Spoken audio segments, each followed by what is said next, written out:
10 निवडणूक आम्ही बघतोय. कधीच असं इकडलं तिकडलं 10-5 एखादं चुकून होऊ शकतं मित्र, पण हे जाणून बुजून केलंय ना. 500-500 नाव इकडले तिकडं तिकडे, असं कसं काय होतं? मग कसं काय होतं? म्हणजे गुरुवार पेठ मध्ये राहणारा माणूस आहे, त्याचं नाव इकडे जर हाऊसिंग सोसायटीत येतं, कसं काय येतं ते? नाही, कर्मचारी जबाबदार नाही, पण त्रास आम्हाला आहे ना. एवढ्या लोकांचं ते अर्ज करा, व्हॉट्सअप आणा, हे करा, कुठून आणायचे आम्ही तिथं?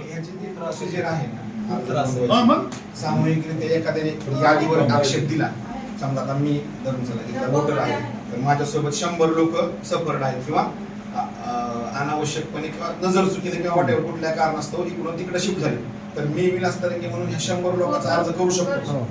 तसं द्या नसेल, तसंच दिलंय आपण. पण एवढ्या लोकांना त्रास झालाय तहसीलदार साहेब की एकेका ठिकाणी 2-2, 300 लोक आहेत. तेवढ्या भीमसेन किती लोकांचे गोळा केले तुम्ही? किती? 350 लोकांचे गोळा. ही काय पद्धत आहे? 350 लोकांचे म्हणजे तिथं हे करायचं, हे घेऊन या तुम्ही कारवाईच्या अनुषंगाने आधार कार्ड घेऊन या. म्हणजे 350 लोकांना कसं आणायचं? तो टप्पा आज लास्टला आहे का नाही? तर आता आज मी ठीक आहे, तुम्ही गोळा केले, तुम्हाला त्रास झाला किंवा सगळं रेमेडी किंवा सोल्युशन एवढंच आहे की इंडिव्हिज्युअल अर्जाच्या ऐवजी एकत्रित जरी नाव दिली आणि फोनवरही बोललो होतो, तर त्यांनी सांगितलं की मध्ये द्या, अर्जासोबत कुठला पुरावा द्यायचा, तर तिथंच फायनल झाला असता का नाही अर्ज? सुनावणी तेवढ्यासाठीच ठेवली की त्या सुनावणीच्या दरम्यान तुम्ही तुमचं म्हणणं किंवा काय नाही. आणि नागरिक कशाला येत बसतील हो इथं पुन्हा? ते लोक सुनावणीच्या दरम्यान हे आता दुरुस्त केलं पाहिजे. तो प्राधिकृत अधिकारी जे आहेत ना SDO सर, त्यांचा निर्णय आहे. त्यांना जर योग्य वाटलं की खरंच हे शिफ्ट झाले इकडचे तिकडे, तर ते ऍक्शन घेता येईल. झालेले नाहीत. आता बघा ना तुम्ही, 350 लोकांचे जर त्यांनी त्या ठिकाणी आधार कार्ड जमा केले, मान्य झाली पण असेल, चूक झाली का तुमची?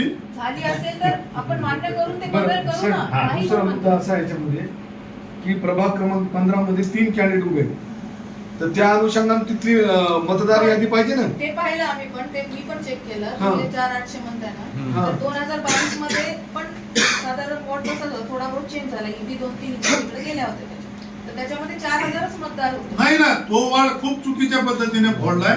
तो वाढ इकडे ह्याच्यापर्यंत होता, पेट्रोल पंपापर्यंत, लाठीच्या पेट्रोल पंप तिथं होता ना. आणि तो तुम्ही कमी केल्यामुळे त्या ठिकाणची संख्या कमी झाली ना.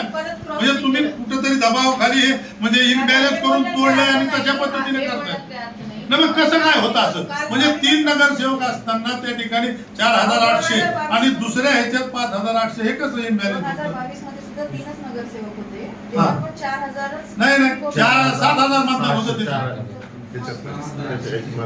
त्यावेळेस 7,000 मतदार होते. 6,800 मतदार होते. 2022 ची मतदार यादी नाही 2022 ची नाही, आधी मतदान झालं ना 6,800. 2022 ला नाही म्हणजे इनबॅलन्स कसं होतं एवढं? 2022 ला सुद्धा 3 सदस्यीय. नाही तुम्ही वाढ जे फोडले ते चुकीच्या पद्धतीने फोडले ना त्या ठिकाणी.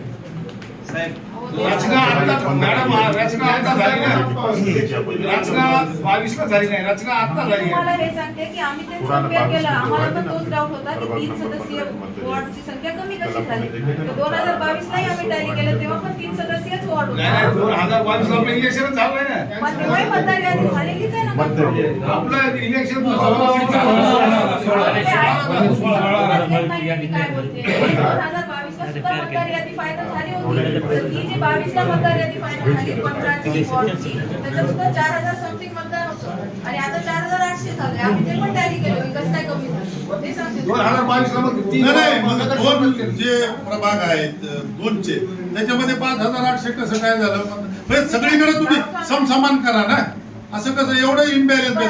तिथे 2 नगरसेवक आहेत, तिथं 5,800 आणि 3 आहेत तिथं 4,800. डाऊट आम्हाला मला पण आला, मी काल तेच बसून तेच सगळं आम्ही cross check दिवसभर केलं. तेच केलं का? काल तेच cross नाही check तुमचा डाऊट क्लिअर झाला.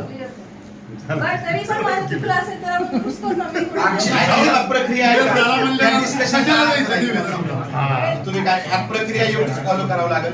तुम्ही आता आक्षेप नोंदवणे, सरांकडे सुनावण्या होणे, आणि काही तुम्ही तुमचं म्हणणं अरे नाही मांडणे. रे, तुम्ही पुन्हा उद्या जरा त्याच्या हे आधार कार्ड आणा, फलाना करा.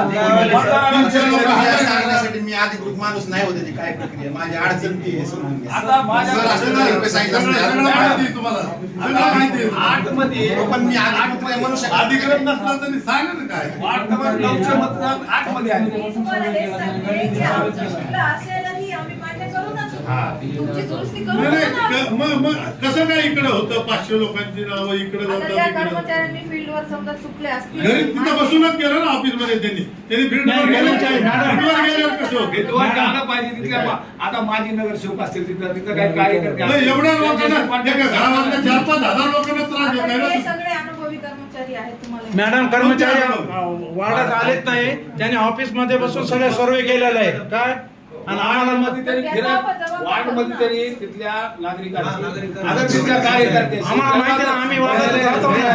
यांनी सगळ्याला हिडीक दिले, कुणाला भेटायचं नाही, कुणाला बोलायचं नाही, तुमची तुम्ही काम करा. त्याच्यामुळे सगळ्यांना त्यांना सुंदर कर्मचाऱ्यांनी तिथल्या जबाबदार व्यक्तीला जिथं माझी त्याला तर माहितीच ना कोण कोण तिथं निवडून आलेले, कोण निवडून पडलेले, अगर कोण तिथं कार्यकर्ता म्हणून काम करतो त्याला कमीत कमी दोघांवाडीचं मतदान आलेलं आहे. आनंदनगरचं मतदान अहो, कसं काय आपल्या असं कसं येतं मतदान? करतो अधिकृतपणे. जर ग्रामपंचायत असं झालं असेल तर आमच्या तुम्ही जिल्हा परिषदच्या याद्या पण तपासा. त्याची तारीख 14 तारीख लास्ट आहे. तुम्हाला असेल तर तो एक चांगला पुरावा होईल तुम्हाला की ऑलरेडी जिल्हा परिषदच्या ज्या जिल्हा परिषदच्या आजची शेवटची तारीख आहे. आज आमची शेवटची तारीख आहे. आजची शेवटची तारीख आहे. माझी यादी प्रसिद्ध आहे. पुन्हा तुम्ही तहसीलमध्ये 2-3 दिवस सुट्ट्या. एक मिनिट. त्याची पण गरज नाही. आम्ही स्वतः पण आमच्या स्तरावर बेसिक 2400 करतोय. नावं आम्ही काढले. स्वतः सुद्धा दुरुस्ती 2400. करतोय. असं काही नाही. तर दुरुस्तीला आधी चूक केली ना आता दुरुस्ती कशी करताय?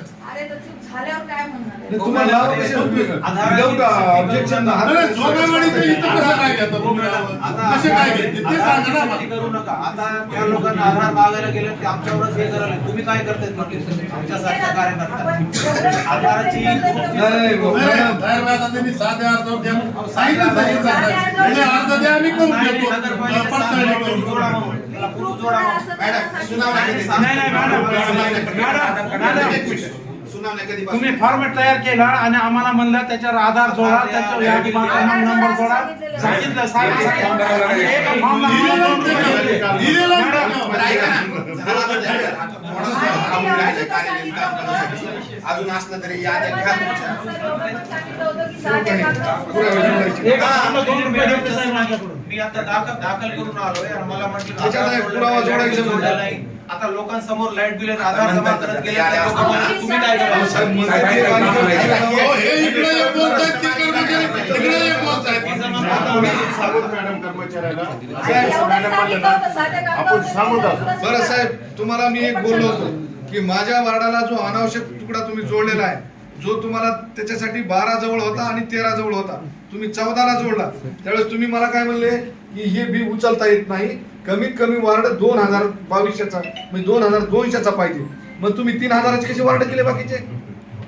म्हणजे लोकसंख्याचे हे मतदार आहेत मग लोकसंख्येचे 3000चे नसताना बरं 3000चे केले ना तुम्ही. मला म्हणजे ऐका साहेब, आता ही प्रक्रिया सुनावणी होऊन अहो, साहेब, संपलीपर्यंत त्याला बोललं रीट करू शकतो. दुसरं बोला, काय? एक मिनिट. साधा कागदावर घेणे म्हणून सांगा. मी आयोगाचा माणूस नाही होतो. हा. वार्ड क्रमांक 4 ची कसली रचना बदलली नाही. मतदान यादी आज पण आहेत माझ्याकडे. 3700 मतदान होतं, ते मतदान 3500 झाले. आणि मी स्वतः या 4-5 वर्षामध्ये 200-300 मतदान लावले. तर आता जो वार्ड क्रमांक 5 आहे, जो आम्ही निवेदन दिलेलं आहे त्या निवेदनावर कलेक्टर साहेबांनी किंवा तहसीलदार साहेबांनी आणि शिव साहेब मॅडमनी आम्हाला आश्वासित केलेलं आहे की तुम्हाला येणाऱ्या 7 नोव्हेंबरपर्यंत ही जी तुम्ही याद्या डिक्लेअर तुम्ही जी लवकरात लवकर आम्ही निकाली काढू आणि तुम्हाला ज्या पद्धतीने पाहिजे ते पद्धत आम्ही व्यवस्थित दुरुस्त करून देऊ. जैसा कि प्रभाग क्रमांक 12 5829 का जो वार्ड है उसमें जो है तो हमने यादी के प्रभाग के हिसाब से देखा है तो उसमें 170 लोग जो है तो मृत्यु है, मगर फिर भी उसके अंदर नाम आए हैं. तो हमने जैसा सीओ मैडम से वगैरह बोला था तो सीओ मैडम ने उसके अंदर लोगों की जो है तो यहाँ पर परेशानी हो रही है क्योंकि जो मतदार संघ है, जो मतदार संघ में सब लोग आते हैं वो मतदार संघ के लोगों को इसमें खुसूसी परेशानी हो रही है. जैसा वहाँ पर जाके एक निवेदन देना पड़ रहा है.